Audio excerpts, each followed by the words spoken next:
ஆமா சந்திச்சேன். இரண்டு எம்எல்ஏக்கள் ராஜினாமா பண்ணது நான் உங்களுக்கு தேர்தல் பிரச்சாரம் மேற்கொள்றேன் அப்படின்னு சொன்னாங்க. ஆமா, 2 எம்எல்ஏக்களும் அவர்கள் ராஜினாமா செய்தால் இடைத்தேர்தல் வரும்.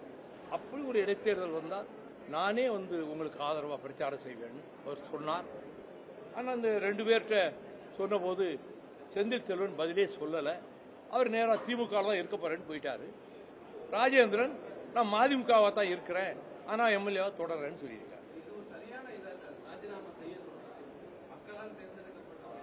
ஒன்றும் தப்பு கிடையாது, தப்பு ஒன்றும் கிடையாது.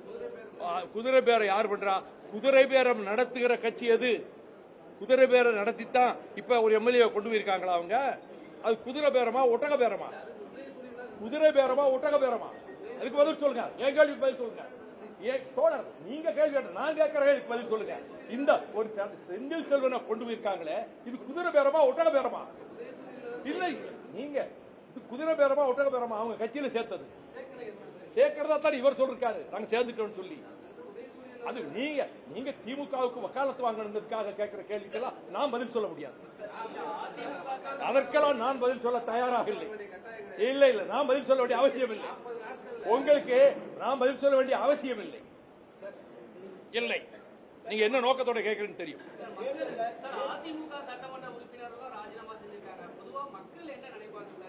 மக்கள் ஒண்ணும் நினைக்க மாட்டாங்க, நியாயம் நினைப்பாங்க,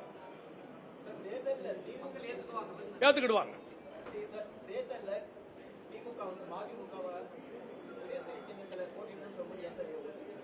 நாங்கள் மறுத்தோம், நிர்பந்திக்கப்பட்டோம்.